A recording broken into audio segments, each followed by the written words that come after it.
In our previous discussion around mold extraction, we used the tools in Studio to organize and parse through a complex mold assembly, but we can also do this through other means as well. I'm Alex Baker, and welcome to the Moldex3D Advanced Tips and Tricks, where today we'll be talking about mold simplification using our external Rhino application.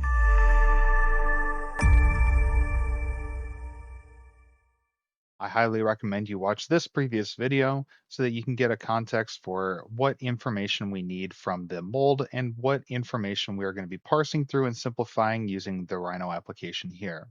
One of the primary advantages of using Rhino is its import kernel. When you go to import a mold into the Rhino application, you'll be able to see that there's a reading kernel here that tells you how far along the process it is in the importing of that step file or whatever other CAD file type you're trying to import here. This makes it a little bit easier than what we see in Studio to understand where we are in the import. Once we import it, it'll come in with as a bunch of nested blocks, and it'll come in this wireframe display. I'm going to go to the perspective view. It'll always go into this 4-pane view. I'm going to go into the perspective view by simply just double clicking where it says perspective. And then I'm going to change this to a surface-wise view instead of the wireframe view by using this button here. Now, when an object gets brought into Rhino, it'll come in as what's called a block. The block means that all of the geometry that's evolved in this mold assembly is merged into one. I'm simply just going to highlight, and I'll use the explode button over here on the left side to separate all of those from one another. You can highlight everything by box selecting, the same way you would do in Moldex3D Studio, to see if these objects are polysurfaces or if they're blocks. If they're still block instances, then you can simply just explode one more time, and you should get a bunch of closed polysurfaces. And if you select on anything, or if you box select one more time, you should see that there's a bunch of polysurfaces. Depending on the CAD system where this came from, there might be several layers of block instances, and you'll want to clear those before you move on to the next step. Once the model has been brought into Rhino, now we can start organizing the information that we're actually interested in. In Moldex3D Studio, we're able to extract the channel geometry, and then we are able to extract the center lines from that channel geometry. So our goal here is not to extract the channels, but rather to simplify the information that's going over into Studio. It's very common for these mold assemblies to be incredibly complex, and so simplifying the information going over to Studio can really help with the import and organization of that information. So we're going to try to understand here what mold blocks have cooling channels going through them. Some mold assemblies are nice in giving you the inlets and outlets, so you can understand exactly where those cooling channels are going, but there's some tools in Rhino that we can use to understand that as well. The first tool that we can use in Rhino to understand if a mold block contains cooling is if we select it, it'll turn the entirety of the wireframe yellow, and sometimes we can see the internal characteristics of that mold just from the selection. Alternatively, we can turn this entire model transparent so we can see some of the internal geometries that way as well.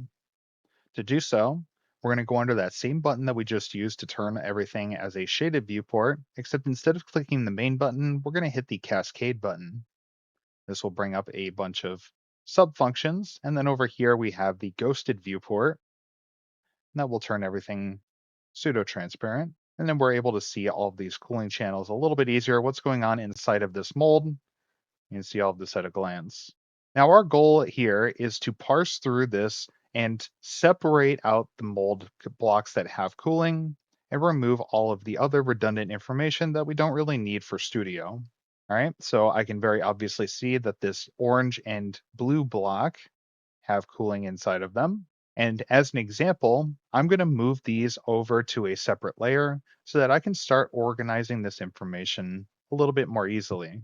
The layers can be found over here on the right side of the Rhino interface. And you can actually see a couple of layers have been brought in automatically for us for the cavity and core sides of our mold. We can add more layers here. For example, I can say cooling components.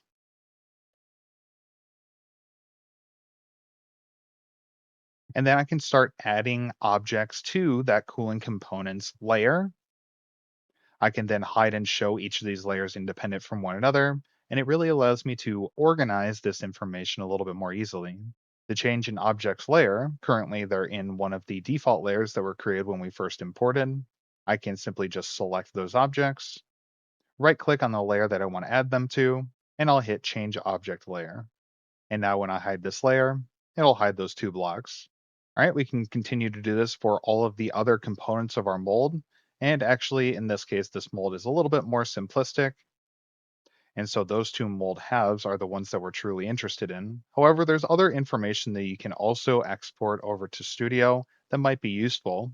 This might be, for example, the hoses that are going outside of the mold, connecting the internal channels there, right? And so I can box select those using a left to right box select. I can select all of those pretty easily. Or like, for example, on the right side here, I can do a right to left box select to select those objects easily. All right, I can then add those over to my cooling components layer. And because that layer is already hidden, those objects automatically hide as well. I have a couple of other inlet and outlet fixtures here, and I'll select those and do the same thing.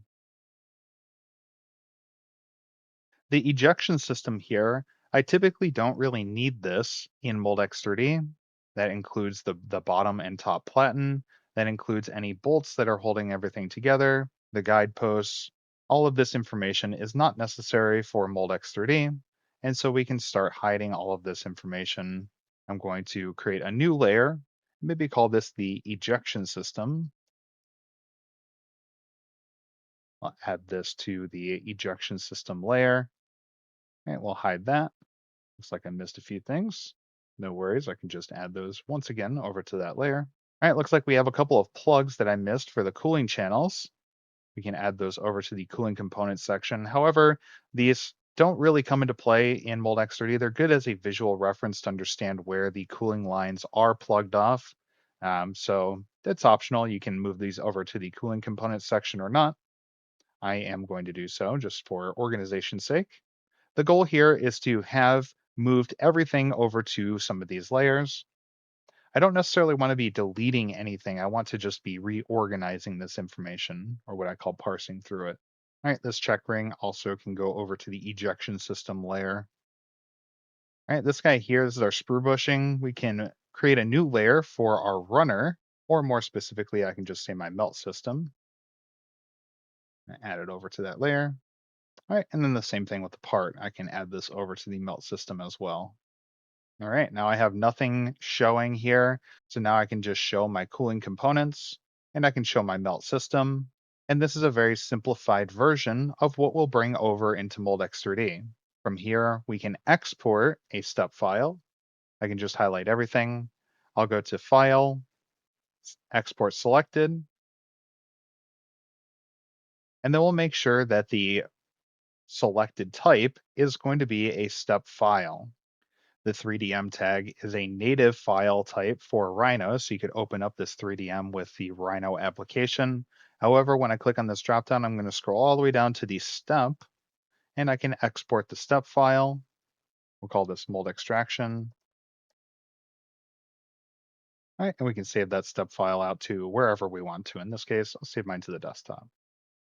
And that's all. Now that we have less information in our mold, the importing into Studio will be a little bit easier, and you can start moving on to the more important extraction tools without spending a whole lot of time in parsing through the file. Rhino really helps with the importing and parsing through of this information with its layer system and its import kernel. Thank you for watching this advanced tips and tricks. If you have any questions about the content in this video, you can leave those in the comments below.